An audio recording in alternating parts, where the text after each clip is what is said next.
Communiqué final conjoint sanctionnant la visite d'amitié et de travail en République islamique de Mauritanie du général de corps d'armée Mohamed Idriss Déby Itno, président du Conseil militaire de transition, président de la République du Tchad, chef de l'État. Nouakchott, 26 et 27 juillet 2021. À l'invitation de son homologue et frère, son Excellence, M. Mohamed Ould Cheikh El Ghazouani, président de la République islamique de Mauritanie, son Excellence le général de corps d'armée Mohamed Idriss Déby Itno, président du Conseil militaire de transition, président de la République du Tchad, chef de l'État, a effectué du 26 au 27 juillet 2021 une visite d'amitié et de travail en Mauritanie à la tête d'une importante délégation comprenant plusieurs ministres et de hauts fonctionnaires membres de son cabinet. Cette visite, qui s'inscrit dans la continuité des excellentes relations d'amitié et de coopération entre les deux pays, traduit la volonté de les renforcer encore davantage par le biais de la concertation régulière et du dialogue permanent entre les deux chefs d'État et vise à consolider les liens historiques d'amitié et de fraternité qui unissent les deux peuples frères mauritaniens et tchadiens.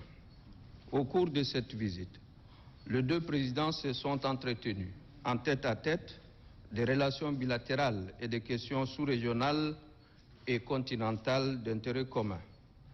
Les deux chefs d'État ont également eu une séance de travail élargie aux membres de leur délégation, empreinte d'une large convergence de vues sur l'ensemble des sujets abordés.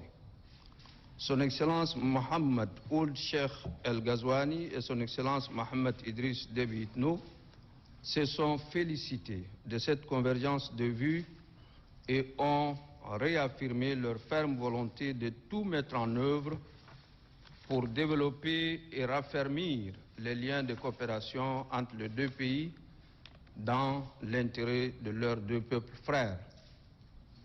Les deux chefs d'État ont également échangé sur l'évolution de la transition politique au Tchad et se sont félicités des avancées enregistrées dans le processus. Ils ont encouragé tous les acteurs concernés à œuvrer en faveur d'une transition pacifique, apaisée et réussie.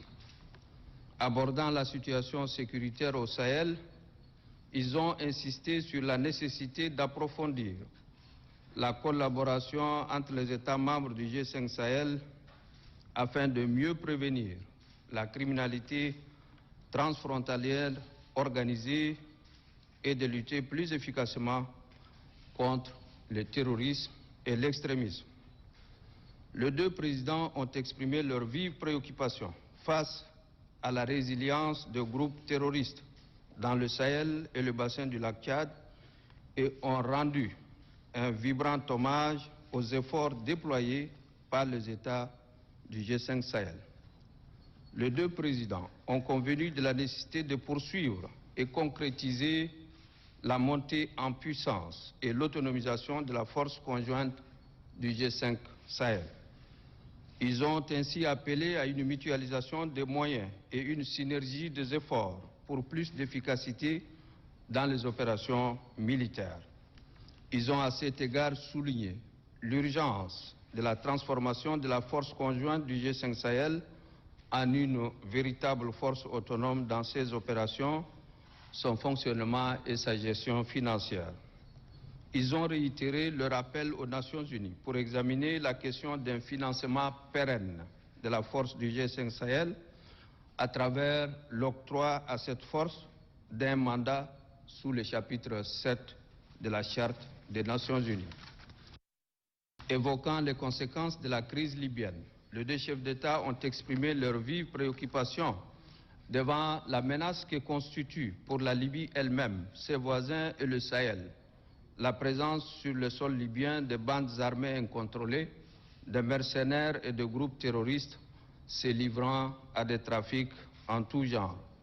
Ils ont noté avec une vive préoccupation les conséquences désastreuses en termes de déstabilisation des pays voisins et du Sahel, d'un départ du territoire libyen de mercenaires, de combattants étrangers et autres bandes armées irrégulières s'il était mené sans mesure d'accompagnement, de désarmement et de démobilisation sous l'égide des Nations Unies.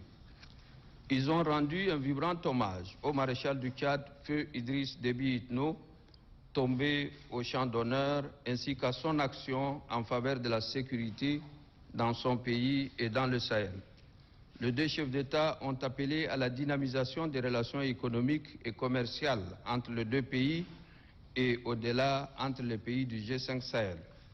Ils ont réaffirmé leur engagement à œuvrer pour la réalisation de grands projets structurants pour le développement des économies des pays du G5 Sahel. Ils ont réitéré leur appel à l'annulation de la dette pour accompagner les efforts de paix, de sécurité et de développement des pays membres du G5 Sahel.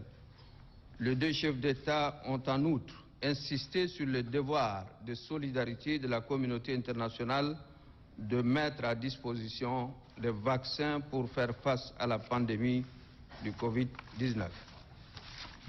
Par ailleurs, les deux chefs d'État ont souligné le rôle stratégique du comité inter-État de lutte contre la sécheresse au Sahel et de l'Agence panafricaine de la Grande Muraille Verte dans la lutte contre la désertification dans le Sahel. Ils ont noté le rôle clé que ces deux organisations peuvent jouer dans la lutte contre le changement climatique et ses conséquences néfastes sur le développement socio-économique. Au terme de sa visite, Son Excellence le Président Mohamed Idriss Déby Itno a exprimé ses vifs remerciements et sa profonde gratitude à son homologue et frère, Son Excellence le Président Mohamed Ould Cheikh El Ghazouani, à son gouvernement et au peuple mauritanien tout entier pour l'accueil fraternel, l'hospitalité généreuse et les marques d'attention dont lui-même et sa délégation ont fait l'objet au cours de son séjour. Son Excellence le Président Mohamed Idriss Déby Itno a adressé une invitation à son homologue et frère, Son Excellence le Président Mohamed Ould Cheikh El Ghazouani, pour effectuer prochainement une visite en République du Tchad. Cette invitation a été acceptée avec un grand plaisir et sa date sera fixée par voie diplomatique. Le présent communiqué conjoint est établi en deux versions, arabe et française, les deux textes faisant également foi. Fait à Nouakchott le 27 juillet 2021.